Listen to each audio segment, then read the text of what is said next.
എല്ലാവർക്കും എൻ്റെ പുതിയ വീഡിയോയിലേക്ക് സ്വാഗതം. ഞാൻ ഇന്നിവിടെ തയ്യാറാക്കാൻ പോകുന്നത് ഉണക്കക്കൊഞ്ച് തീയലാണ്. അതിന് നമുക്ക് ആദ്യം കുറച്ച് തേങ്ങ നല്ലോണം വറുത്തെടുക്കുക. തേങ്ങ ഏകദേശം ഇവിടെ നല്ലോണം വറുത്തിട്ടുണ്ട്. ഒത്തിരി അങ്ങ് മൂപ്പിക്കേണ്ട. ഈ പരുവാകുമ്പോൾ നമുക്ക് പൊടികളൊക്കെ ഇട്ട് കൊടുക്കാം. 2 സ്പൂൺ മുളക് പൊടി ഇടണം.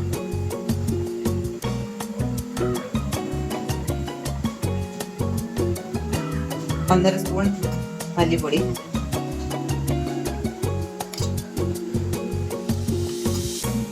1/2 സ്പൂൺ മഞ്ഞൾപ്പൊടി, 4 സ്പൂൺ ഉലുവാപ്പൊടി. ഇതിട്ട് നല്ലതുപോലെ ഇളക്കി കൊടുക്കുക. പൊടിയുടെ ഒക്കെ പച്ചമണം മാറുമ്പോൾ നമുക്കിത് മിക്സിയിലിട്ട് അരച്ചെടുക്കും. വെള്ളം ഒഴിക്കാതെ മിക്സിയിലിട്ട് അരച്ചെടുക്കും. പൊടികളൊക്കെ ഇട്ട് നല്ലോണം അതിൻ്റെ പച്ച മണമൊക്കെ പോയി ചെറുതായി ചൂടായിട്ടുണ്ട്. പൊടി ഇടുമ്പോൾ ശ്രദ്ധിക്കണം. ഞാനിവിടെ ഒരു തേങ്ങ മുഴുവൻ എടുത്തിട്ടുണ്ട്.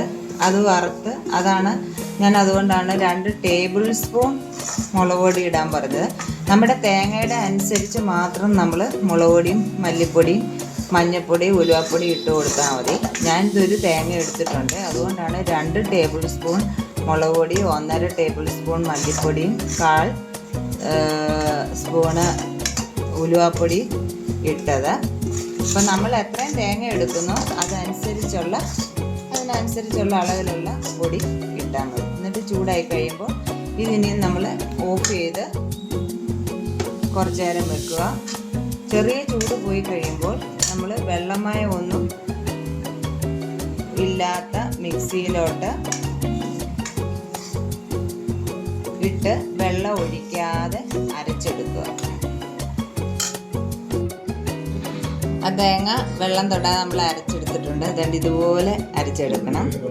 എണ്ണയെല്ലാം തെളിഞ്ഞ് ഇനി ഇത് നമുക്ക് ഒരു സൈഡിലോട്ട് മാറ്റി വെക്കാം. ഇനി നമ്മൾ അടുത്തതായിട്ട് കുറച്ച് എണ്ണ ഒഴിച്ച് കടുക് വറുക്കുക.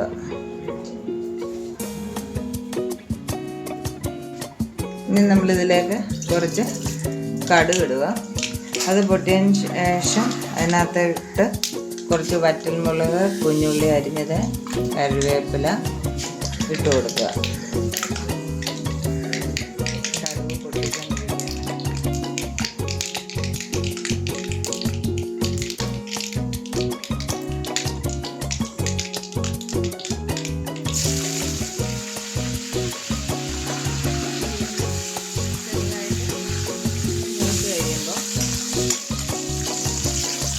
അതിലേക്ക് കുറച്ച് വെളുത്തുള്ളി ഇട്ട് കൊടുക്കണം. വെളുത്തുള്ളി സാധാരണ തീയലിനിടത്തില്ല, പക്ഷെ ഇത് കൊഞ്ച് തീയലായതുകൊണ്ടാണ് കുറച്ച് വെളുത്തുള്ളി ഇട്ട് കൊടുക്കുന്നത്.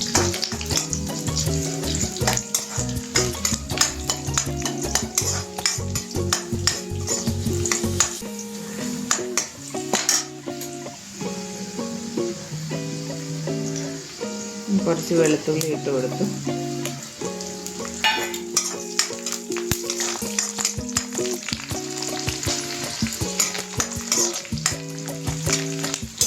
അതിലേക്ക് കുറച്ച് സവാള അരിഞ്ഞതും 2-3 പച്ചമുളക് അരിഞ്ഞതും ഇട്ട് കൊടുക്കുക. സവാളയ്ക്ക് പകരം കുഞ്ഞുള്ളി അരിഞ്ഞിടുകയാണെങ്കിൽ അതാണ് ഏറ്റവും നല്ലത്. ഞാനിവിടെ സവാളയാണ് എടുക്കുന്നത്. ഇത് നല്ലോണം വഴറ്റിയെടുക്കും. ഉള്ളി ഒന്ന് നല്ലതുപോലെ വഴണ്ടിട്ടുണ്ട്. ഇതിലേക്ക് 2 തക്കാളിക്ക് അരിഞ്ഞിടുക. അത് നല്ലതുപോലെ വാടുന്നതും വരെ ഇളക്കുക. ഇനി ഉള്ളി നമ്മൾ തക്കാളിക്കും കൂടെ നല്ലോണം വഴളുന്നിടം വരത്തേക്ക് നമുക്ക് കൊഞ്ച് റെഡിയാക്കാം. ഉണക്കക്കൊഞ്ചിൻ്റെ തല നമ്മൾ പിച്ചിയെടുക്കണം.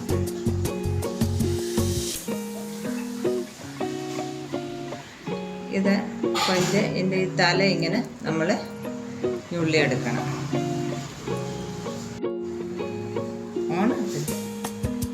ഇങ്ങനെ തല പിച്ചിക്കളഞ്ഞ കൊഞ്ചാണിത്. ഇത് നമ്മളിനി 3-4 വട്ടം നല്ലതുപോലെ കഴുകണം. കഴുകിയിട്ട് നമ്മളത് കറിക്കകത്തിട്ട് കൊടുക്കണം. ഇതിപ്പോൾ ഏകദേശം തക്കാളിയും ഉള്ളിയെല്ലാം വഴറ്റിട്ടുണ്ട്. ഇതിലേക്ക് നമ്മൾ 1 സ്പൂൺ ഉപ്പിട്ട് കൊടുക്കുക. എന്നിട്ട് ഇളക്കുക. ഇനി ഇതിലേക്ക് നമ്മൾ അരച്ച് വെച്ച അരപ്പ് ഒഴിക്കുക.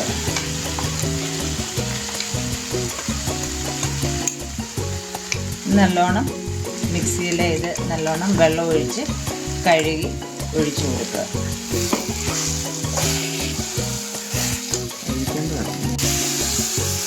ബാക്കി വന്നത് നമ്മൾ കഴുകി നമ്മൾ ഒഴിച്ചു. ഇതിലേക്ക് നമ്മൾ ഉണക്കക്കൊഞ്ച് ഇട്ട് കൊടുക്കുക.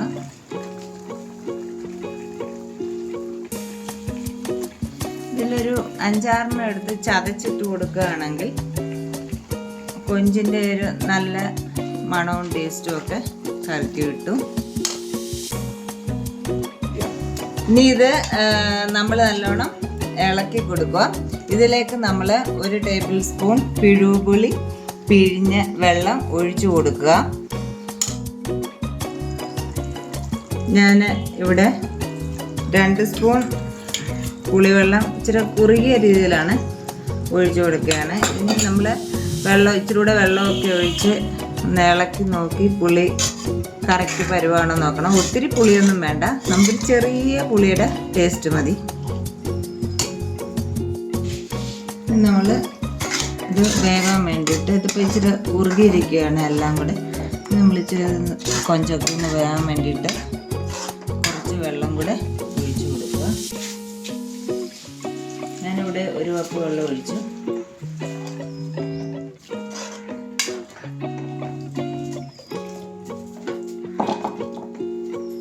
ഇനി നമ്മളിതിന് ഉപ്പും പുളിയും ഉണ്ടോ എന്ന് നോക്കുക.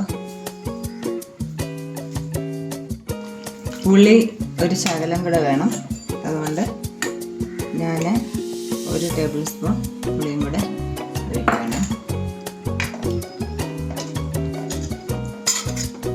ഇനി നമുക്കിത് അടച്ചു വെച്ച് വേവിക്കാം.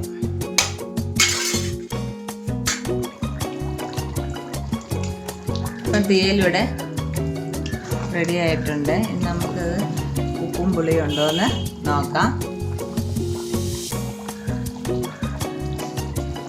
ഇതിനകത്ത് ഈ ശകലം ഉപ്പും കൂടെ ഈ കറിക്ക് വേണം. നമ്മൾ ഇച്ചിരി ഉപ്പും കൂടി ഇട്ടു. എന്നിട്ട് നല്ലതുപോലെ ഇളക്കി ഇനി നമ്മൾ ഇതിനകത്തേക്ക് അപ്പം ഇവിടെ ഉണക്കക്കൊഞ്ച് തീയൽ റെഡി ആയിട്ടുണ്ട്. ഇനി നമുക്ക് കുറച്ച് കറിവേപ്പില ഇട്ട് കൊടുക്കാം. ഇവിടെ കൊഞ്ച് തീയൽ റെഡി ആയിട്ടുണ്ട്. എല്ലാവർക്കും ഈ വീഡിയോ ഇഷ്ടപ്പെട്ടെങ്കിൽ ലൈക്ക് ചെയ്യുക, ഷെയർ ചെയ്യുക, സബ്സ്ക്രൈബ് ചെയ്യുക. പുതിയൊരു വീഡിയോയുമായി വരുന്നിടം വരെ താങ്ക് യു.